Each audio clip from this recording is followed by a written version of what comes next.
Espiritismo, Cassimiro Cunha. Espiritismo é uma luz gloriosa, divina e forte. Em toda parte o conforto da água viva. É o templo da caridade, em que a virtude oficia e onde a bênção da bondade é flor de eterna alegria. É árvore verde e farta nos caminhos da esperança, toda aberta em flor e fruto de verdade e de bonança.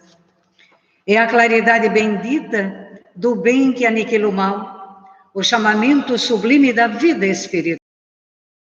Se buscas o Espiritismo, norteia-te em sua luz. Espiritismo é uma escola e o mestre amado é Jesus. Palavras de Cassimiro Cunha. Convidamos a todos os queridos para que nesse momento elevemos o nosso pensamento às alturas infinitas e encarnados e desencarnados, rogamos a Deus, em obediência e resignação, às suas sagradas leis, onde nós, como ser humano, somos aqueles que mais prejudica a nós mesmos. Por isso, rogamos as suas bênçãos, Senhor, nesse momento, para que a sua luz se esparja onde quer que nos encontramos, para que acalme os nossos corações, acalme o nosso ser, e possamos muitas vezes inclinar a nossa cabeça e dizer: sim, Senhor, eu estou compreendendo a lição. Que nesse momento sagrado sejamos abençoados, Senhor, mais uma vez, e que possamos a cada instante tirar de dentro de nós o que é. Obrigado, Senhor.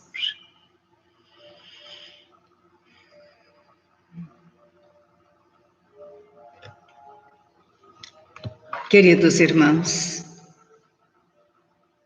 que estão nos assistindo nesse momento, encarnados e desencarnados, vivemos momentos de muita aflição, momentos de muita dor, momentos que, se nós olharmos em análise criteriosa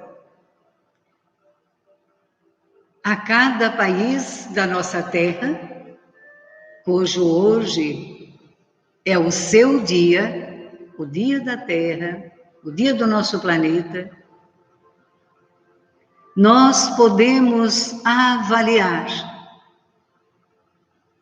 em nós a dor, o sofrimento, o desespero, a tristeza que se abate em milhões e milhões de lares planetários. São nossos irmãos. Somos filhos do mesmo Pai. Somos o amor. Mas ainda não compreendemos isso. Olhamos para o nosso país e nos solidarizamos com as dores dos lares dos nossos irmãos brasileiros, e não só hoje, mas de há muito. Mas quando algo nos é tirado, que é o bem mais precioso, que é o outro, que é o amor de nossas vidas, seja nosso esposo, nossa esposa, isso é maravilhoso. E quando temos o afastamento, sentimos o nosso coração envolto em treva e em dor. Quando não conhecemos o Espiritismo, assim nós nos sentimos. Quando nós conhecemos, sabemos que além desse mundo terreno, além de tudo que conhecemos pela ciência, pelos nossos olhos, existe um mundo além desse, onde nós iremos um dia, todos nós inexoravelmente. Mas o homem passando por tantas dores ao longo do tempo, antes de Cristo, depois de Cristo, nós ainda continuamos como pessoas egoístas. O egoísmo vem de há muito. Carregamos em nós, ao longo dos milênios, pelas várias experiências dos quais não soubemos amar, não soubemos perdoar, não fomos indulgentes, não fomos solidários. Ao contrário, queríamos ser servidos e não servir.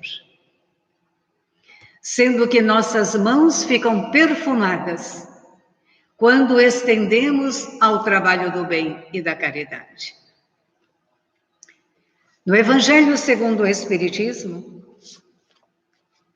um dos auxiliares de Allan Kardec na codificação, Emmanuel, Paris, 1861, ele nos afirma que o egoísmo, esta chaga da humanidade, deve desaparecer da Terra, porque impede o seu progresso moral. E ao Espiritismo que cabe a tarefa de fazer elevar-se na hierarquia dos mundos. O egoísmo é, portanto, o alvo para o qual todos os verdadeiros crentes devem dirigir suas armas, suas forças e sua coragem. Jesus veio dar o exemplo do altruísmo, do amor puro.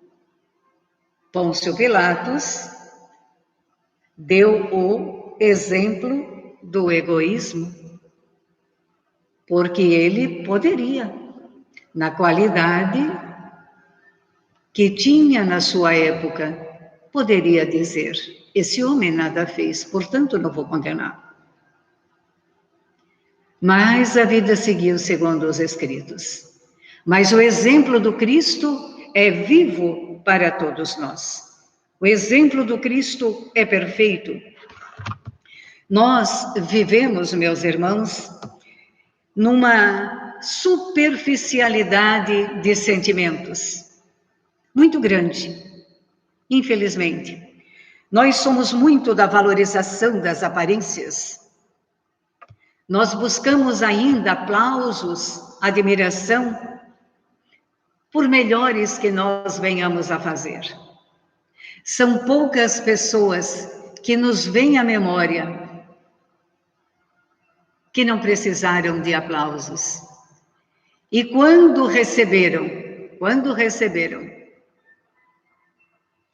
encolhiam-se em si mesmos, entregando aqueles aplausos às forças da luz, ao Cristo amado que lhes favoreceu. Nós poderíamos citar muitos deles, muitos. Vamos ficar com os franciscos. São Francisco de Paulo, excepcionalmente belo na arte de amar, na arte da caridade. São Francisco de Assis, Chico Xavier, Francisco Cândido Xavier. Criaturas que fizeram o bem, que são chamados hoje de amor, de luz, de vida, de altruísmo em todo o seu significado. Mas a maioria de nós ainda precisa das aparências e do aplauso. Quando adentra uma pessoa, nós fotografamos mentalmente o que é natural. Fotografamos o quê? A sua aparência. Não fotografamos porque é-nos difícil somos humanos. A sua energia e o seu campo vibratório. A partir do momento em que nós conversamos, nos aproximamos, sentimos energeticamente. Sentimos o seu amor ou sentimos uma pequena repulsa. Mas nem por isso deveremos nos afastar dessa pessoa. Mas a mente, ela fotografa o quê? A mente fotografa o que nos permeia, a aparência, os aplausos, a admiração. Porque assim somos. Nós temos uma espécie de anestesia cerebral, anestesia emocional, dos sentimentos mais nobres que regem a vida. Isso vem, segundo a mentora do nosso querido Divaldo Pereira Franco, Joana de Ângeles, segundo a sua obra da psicologia, isso vem ao longo de nossas memórias, mas que a cada encarnação nós temos, como diz aqui, o Espírito de Emmanuel no Evangelho segundo o Espiritismo, ela é uma chaga da humanidade, o egoísmo. Nós temos que extirpá-los. Ele é um câncer que corrói a nossa alma, o nosso viver. Nós podemos até pensar, mas eu não sou egoísta. Ah, nós somos. É só pararmos um minutinho, somente um minutinho, fecharmos os olhos e vamos dar uma visita nos nossos lares. Com os nossos animais, com os nossos humanos queridos, fazendo e dando naquele momento todo o nosso melhor. Aí nós teremos a resposta. Joana de Ângeles, ela nos diz, o egoísmo é a úlcera moral que degenera o organismo espiritual da criatura humana. Ora, se ele degenera a nós, criaturas humanas, o nosso organismo espiritual, se nós estamos a cada encarnação momentaneamente num corpo físico, é claro que a nossa essência é espiritual. Então ele degenera o nosso ser moral, aquele que nos eleva, aquele que nos faz falar, aquele que nos faz amar, aquele que faz com que deixemos o conforto, muitas vezes, dos nossos lares, a tranquilidade, para ir em busca do outro, para auxiliar o outro, de todas as formas. Todos nós praticamos a caridade, encarnados e desencarnados que nos assistem nesse momento e vão nos assistir também no futuro. Todos nós somos partícipes na evolução de nossas almas, na evolução do nosso ser. Na questão 913, diz assim, dentre os vícios, qual se pode considerar radical? Allan Kardec pergunta, dentre os vícios, qual se pode tornar radical? E eles respondem, já dissemos várias vezes, é o egoísmo. Dele deriva todo o mal. Estudai todos os vícios e vereis que no fundo de todos existe egoísmo.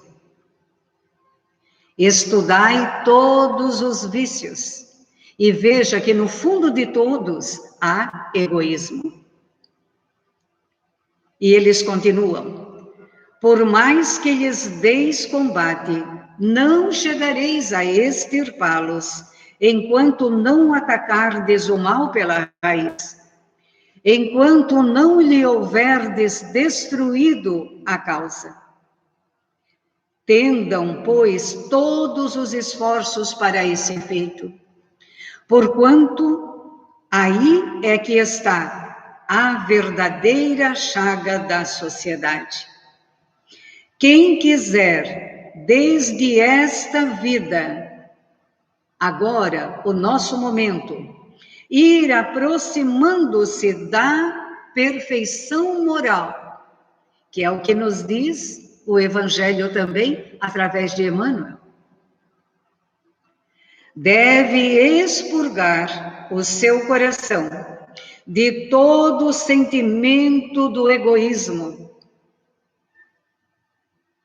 visto que o egoísmo incompatível com a justiça, com o amor e com a caridade. É incompatível.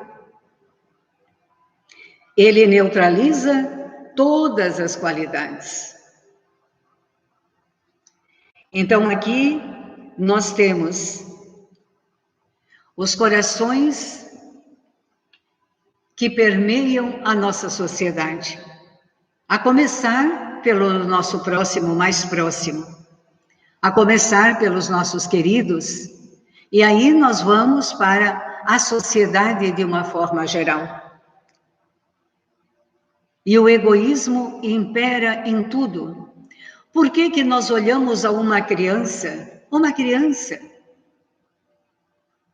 que recém está chegando à Terra, pelos seus 6, 7, 8 anos, 5 anos, e aquela criança mostra aos pais um sentimento muito forte do egoísmo,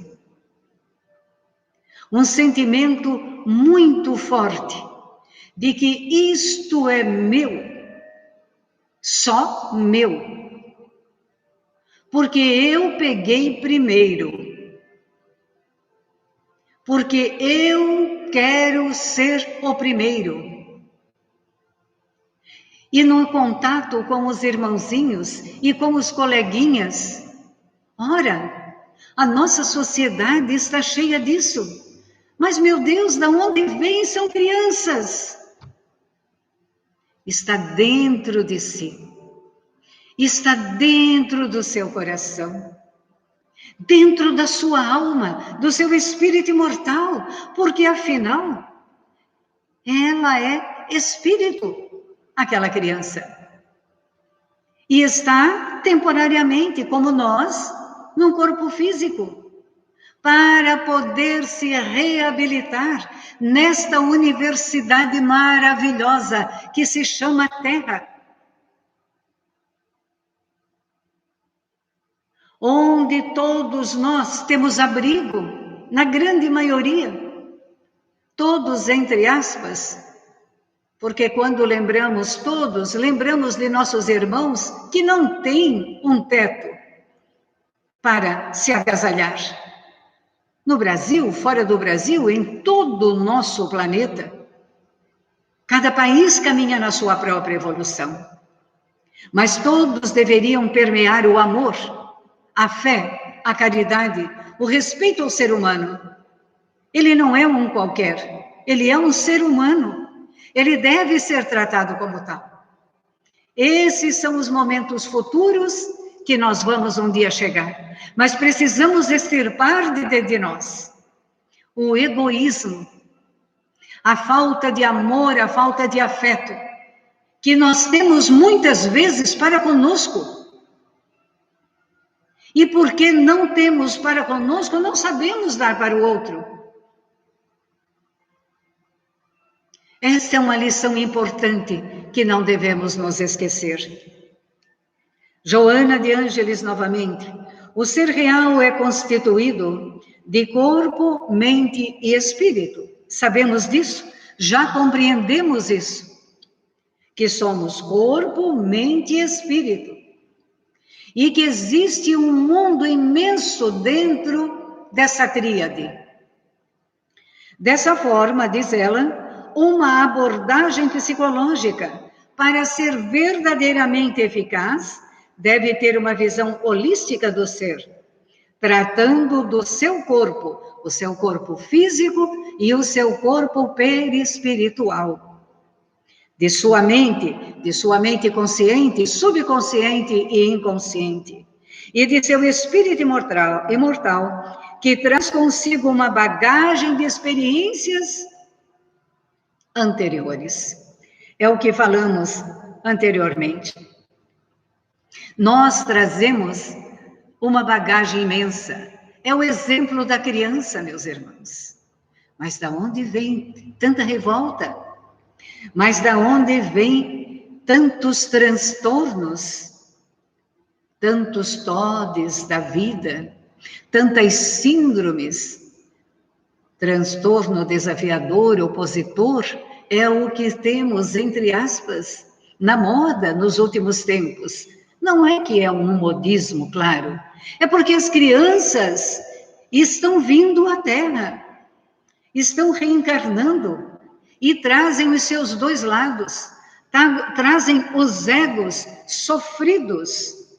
E os egos sofridos, quando não são obedientes e resignados a Deus, eles trazem a revolta, o ciúme, a maledicência, o desagravo, e sentem-se bem quando são afrontados. E quando afrontados, eles sobem no pedestal de sua alma imortal e dizem: aqui quem manda sou eu. Mas são crianças, mas são egoístas, como nós. Porque nós trazemos esta chaga, né? Se pudesse pedir algo a Deus nesse momento, esta chaga do egoísmo. Mas não é assim. Porque temos a lei do livre-arbítrio, das liberdades de escolha de cada um de nós. Somos nós que temos que fazer o bom combate para com nós mesmos. Somos nós que temos que lutar para conosco, para vencermos essa chaga. Por isso, muitas vezes, mesmo que não tenhamos vontade, vamos nos aliar, né, nos associar a algum grupo, a algum lugar fraterno. Há tantos lugares que precisam de auxílio, orfanatos, casas de repouso. Quantas pessoas que dispõem de tempo verdadeiro. Não estou falando do momento presente, abrindo e fechando parênteses. Nosso momento presente é o momento realmente de estarmos o mais que pudermos em nossos lares. Mas tivemos o antes e teremos o depois. Vamos pensar nesse depois.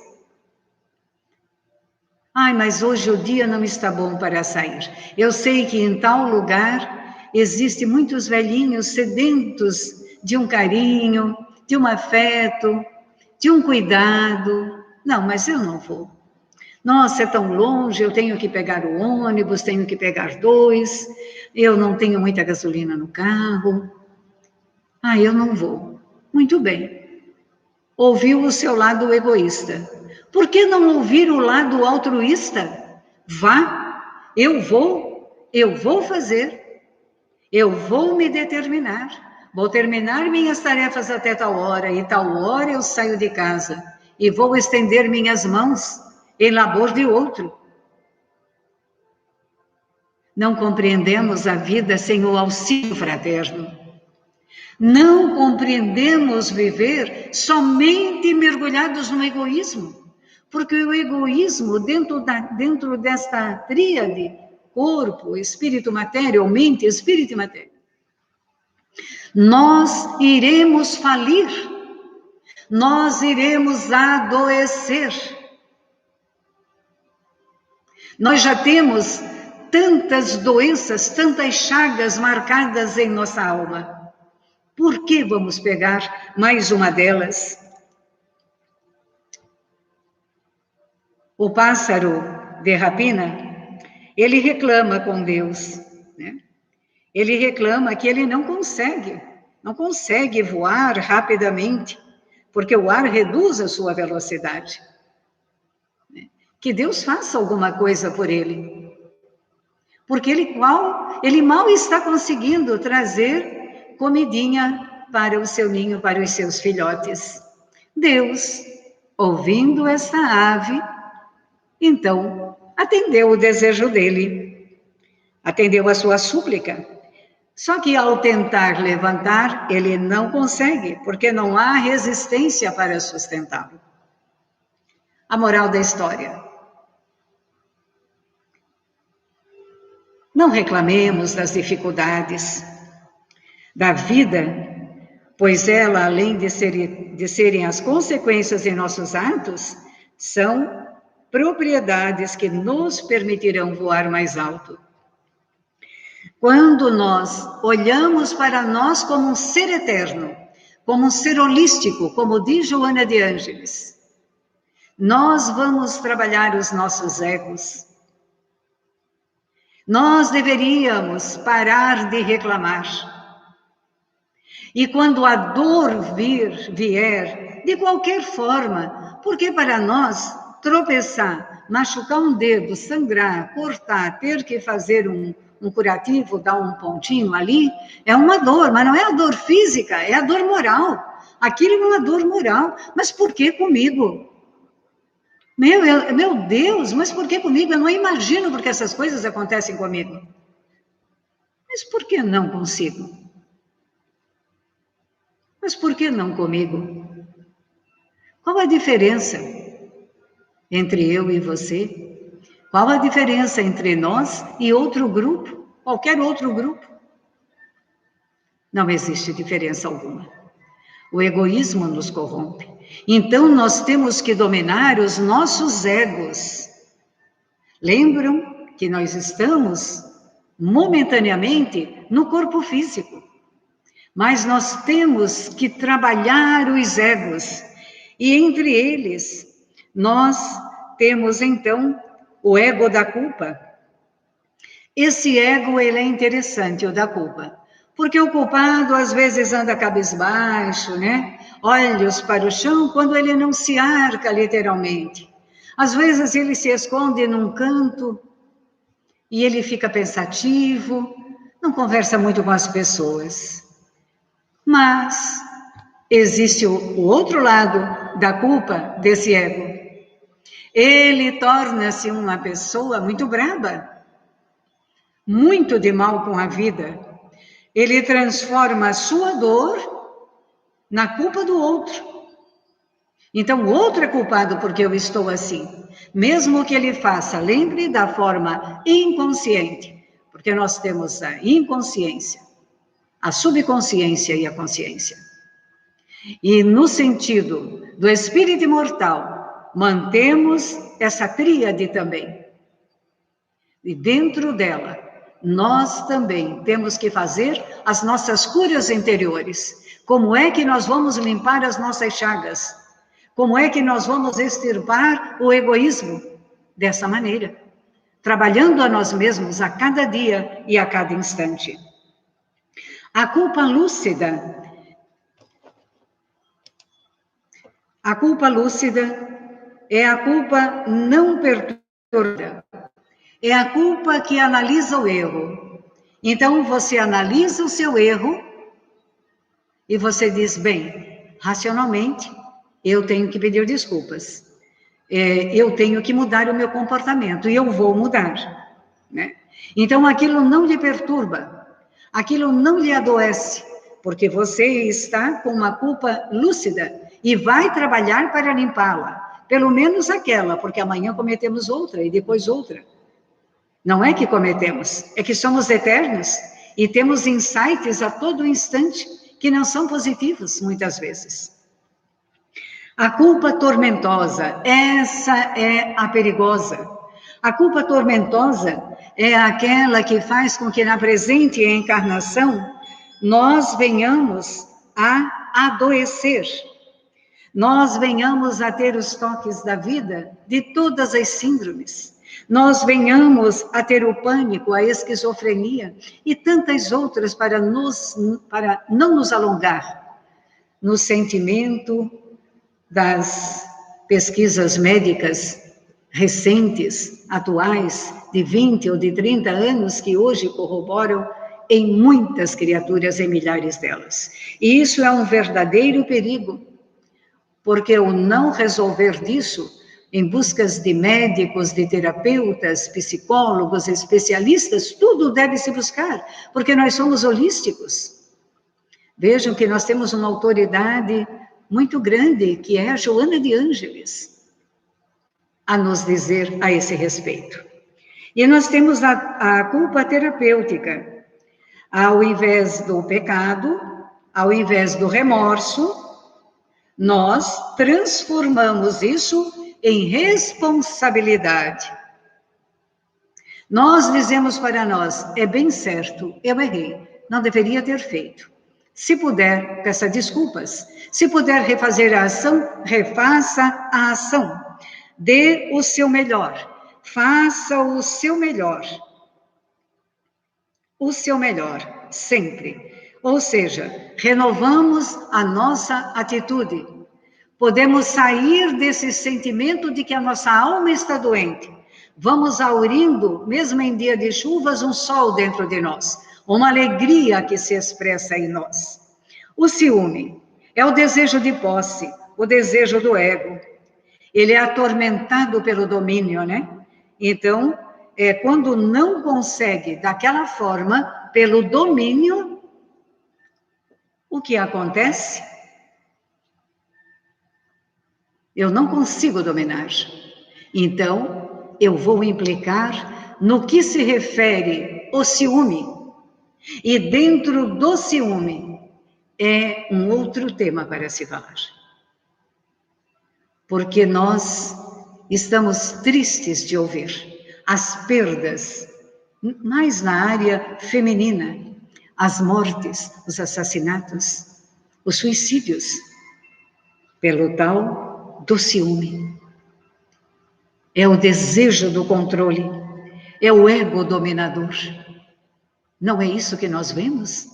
Não é isso que nós assistimos praticamente todos os dias na nossa cidade, no nosso estado, no nosso país? E nós temos a inveja, ela ainda existe, a tal da inveja, né? O ego que não aceita o triunfo alheio. Ora, meus irmãos, vamos nós tomar tenência, como diz Joana de Ângeles e como já dizia minha mãe e já dizia minha avó. Vamos tomar tenência e vamos melhorar-nos. Aqui entra o quê? O livre-arbítrio, a livre escolha. Por que que eu vou invejar? Invejar o quê, meu Deus? Somos todos filhos da mesma matéria.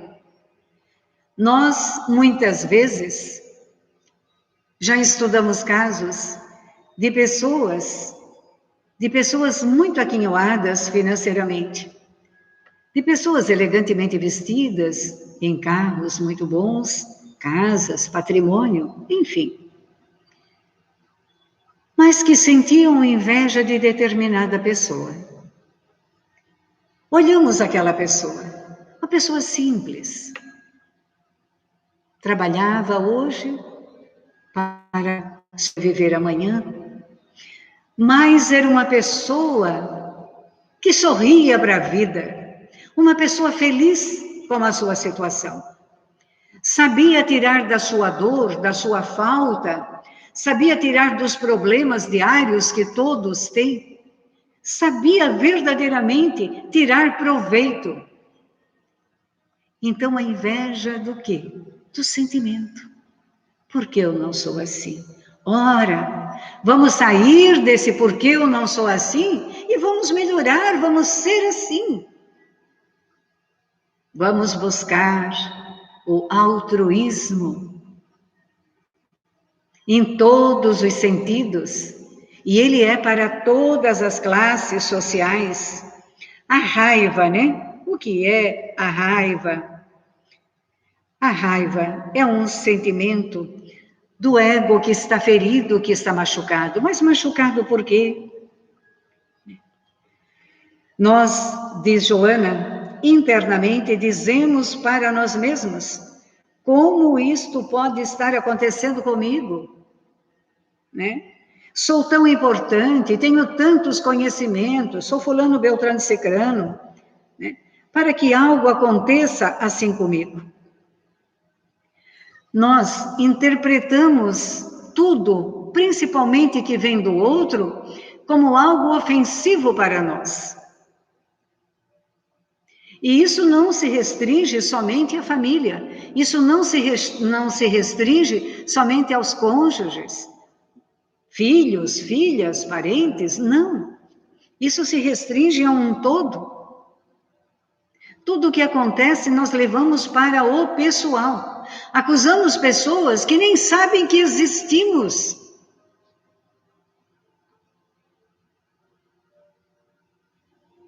Nem sabem que nós existimos. E nós criamos um sentimento dentro de nós de raiva. E aí buscamos os egos, sabe? Aqueles nossos conhecidos de 3, 4, 5 mil anos atrás, de 700 anos, 800 anos, não importa.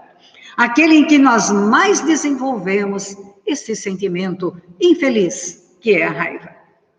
E aí nós temos o medo, o ego que se esconde. Mas por que o ego se esconde? Porque ele sofre por antecipação.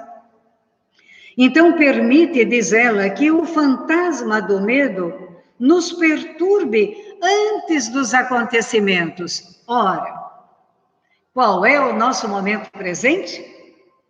É o momento do medo, em grande maioria.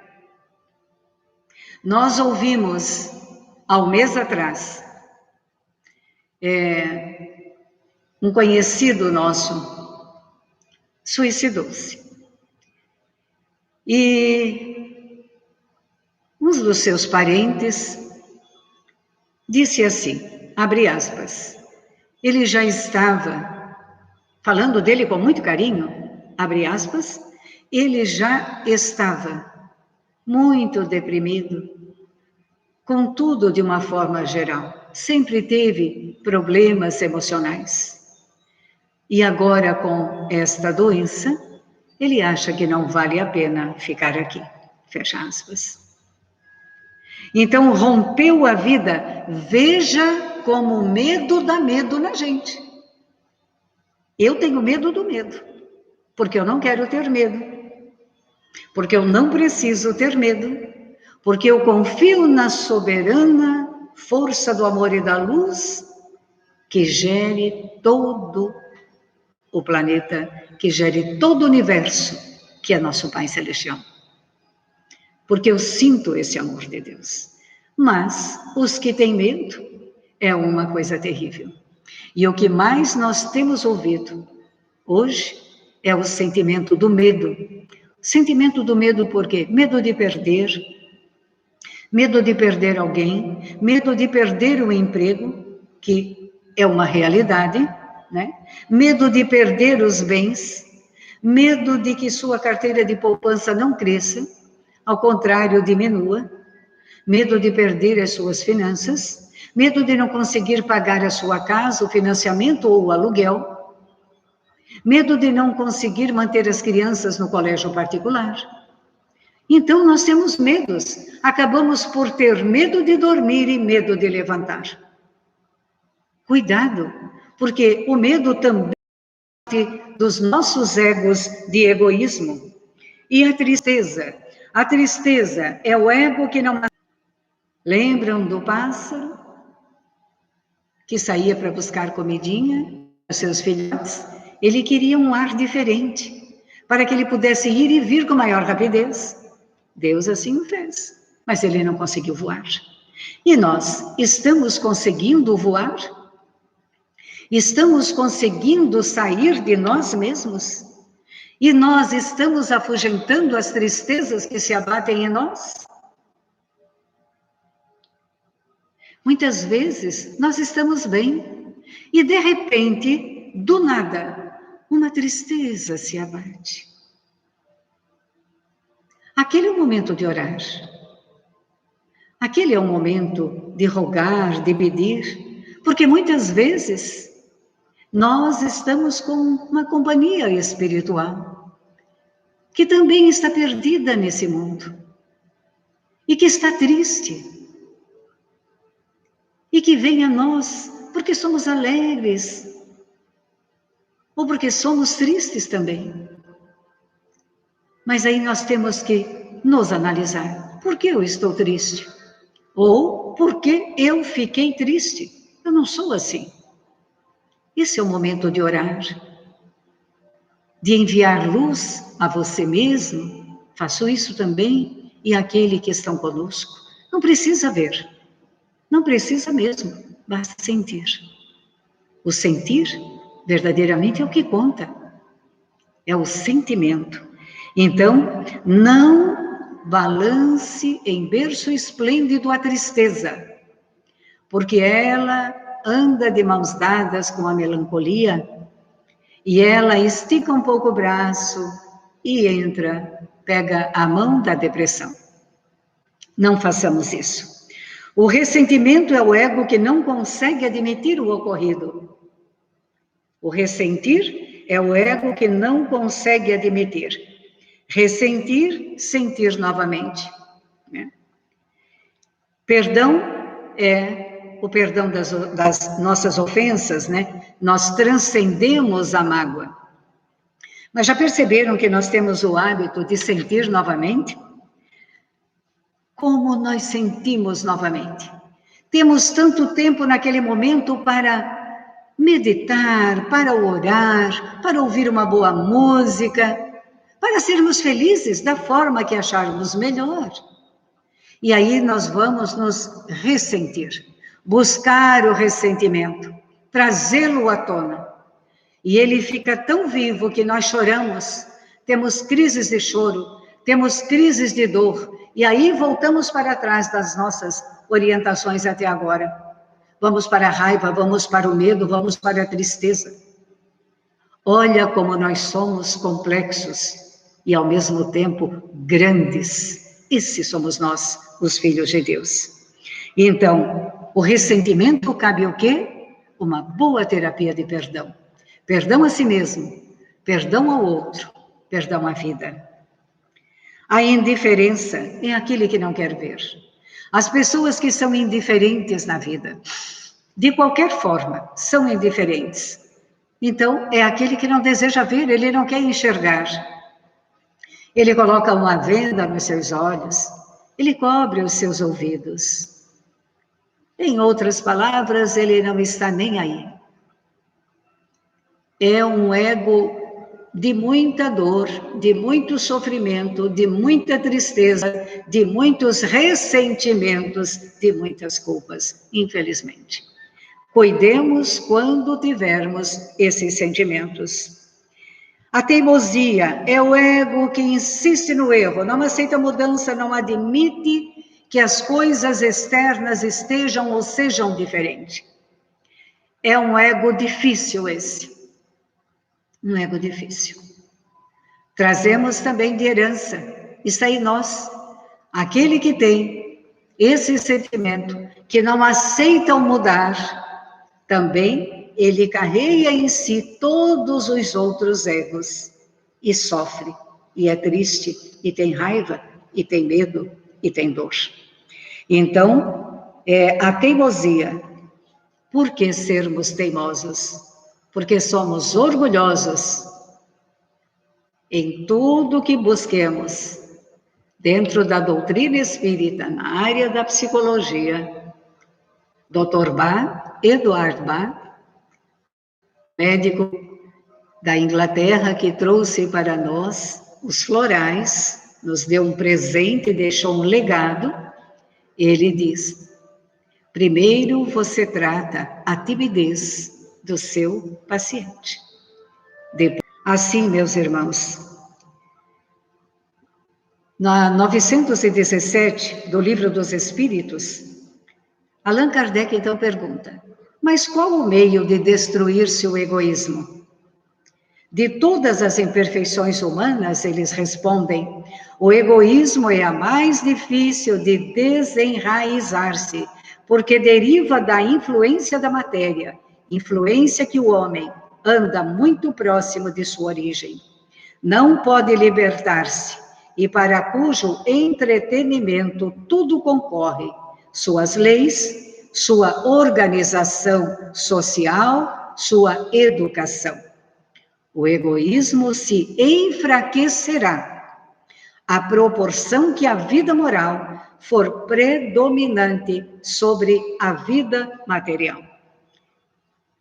Encontramos no Livro dos Espíritos. Então, meus queridos irmãos, deixamos nesse momento essa sublime passagem que nos é dada pela espiritualidade, através das obras, através do senhor Allan Kardec.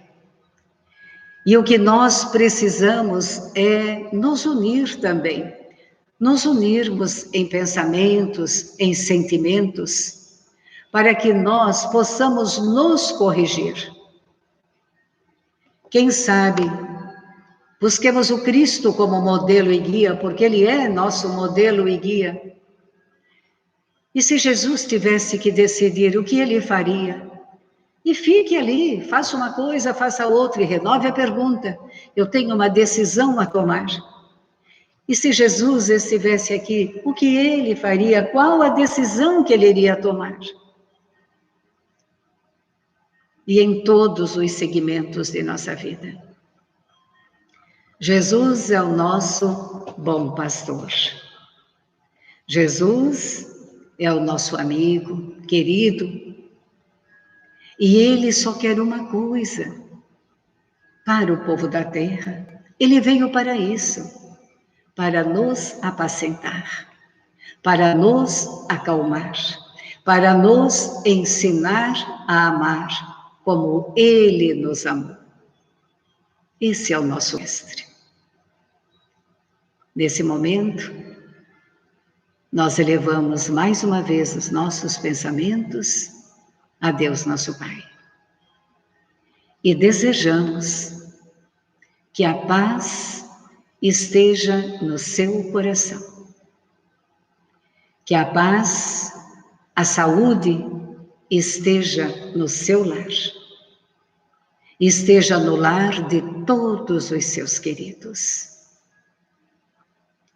E que possamos a cada dia, no dizer de Jesus, vencermos o mal do dia.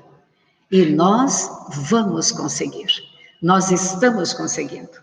Cada dia é uma vitória sobre nós mesmos. Graças a Deus. Muito obrigada.